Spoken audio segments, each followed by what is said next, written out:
নমস্কার, জলময়টি জীবনচক্র চ্যানেল থেকে আমি ভোলানাথ ঘোষ।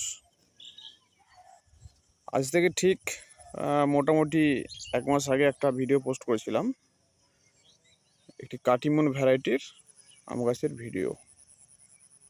ঠিক এই জায়গায় তিনটি আম ধরেছিল, তো তিনটের মধ্যে 2টি আম ঝরে গেছে, একটা মোটামুটি সেট হয়েছে। গাছটির হাইট তো 4 ফুট হয়ে যাবে। তো সেই অর্থে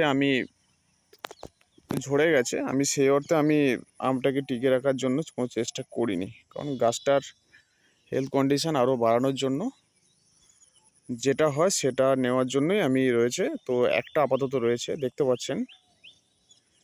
এই আমটি আমি এর হাফ অবস্থা 1 মাস আগে পোস্ট করেছিলাম। এটা অরিজিনাল কাটিমন ভ্যারাইটির আম গাছ। তো আমটি এখনও ম্যাচিওর হতে মোটামুটি এখনও 1 মাস লাগবে। তো তখন এর কন্ডিশন কী অবস্থা থাকে আমি সেটা পোস্ট করব। কিন্তু আজকে আমি কী জন্য ভিডিওটা করছি সেটা হচ্ছে, এখানে আম ধরে আছে। ঠিক 1 মাস আগে যে ভিডিওটা পোস্ট করেছিলাম তখন এই জায়গায় ছিল ছোট ছোট গুটি বেরোচ্ছে, তখন বুঝতে পারিনি ওটা গুটি। আজকে দেখছি এই জায়গায় নতুন মুকুল আবার এসে গেছে। এইখানে একটা মুকুল এসে গেছে, একদিকে আম ফলছে, অন্যদিকে নতুন মুকুল এসে গেছে, দেখতে পাচ্ছেন। মানে এটা হারভেস্ট হতে হতে আবার নতুনভাবে মুকুল বা আম ফলতে থাকবে। আবার এইখানে দেখবেন আবার নতুন করে ব্রাঞ্চ আসছে, গাছের বৃদ্ধিও হচ্ছে। তিনটে সিস্টেম একসাথে হচ্ছে। যাই হোক, খুব ভালো রেজাল্ট পাচ্ছি এখনো পর্যন্ত। রেজাল্ট বলতে ফলনের কথা বলছি না, মানে গাছের গ্রোথ বা মুকুল আসার যে তৎপরতা, মুকুল আসার সেটা বেশ ভালোই আছে। ধরুন আজকে হচ্ছে জুন মাসের 23 তারিখ। মোটামুটি বর্ষাকাল বলা চলে, যদিও বর্ষা সেভাবে আসেনি।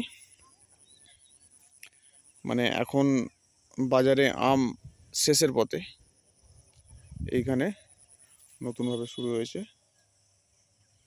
আর আমার আগের ভিডিওতে এই কাটিমন গাছের পরিচর্যা নিয়ে আমি দিয়েছি। তো আমি নিয়মিত ফাঙ্গিসাইড ইউজ করি, পেস্টিসাইডটা প্রয়োজন মতো।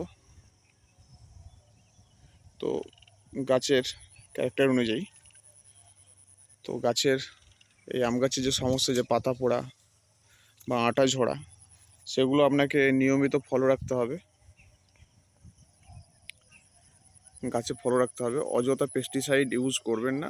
দেখবেন গাছের কন্ডিশন কেমন রয়েছে। মাঝে মধ্যে পেস্টিসাইডের প্রয়োজন পড়ে, তো 2 মাস 3 মাস ছাড়া করে একবার পেস্টিসাইড দেবেন, তাহলে তাতে আর ব্যাকটেরিয়া সংক্রমণটা হবে না। পরবর্তী আপডেটের আমি অপেক্ষায় থাকবো, আপনাদের জানাবো। ভালো লাগলে চ্যানেলটি সাবস্ক্রাইব, লাইক, কমেন্ট, শেয়ার করবেন, কমেন্ট করবেন। কোনো জিজ্ঞাসা থাকলে বলবেন, আমি রিপ্লাই দেব। অনেক ধন্যবাদ, নমস্কার।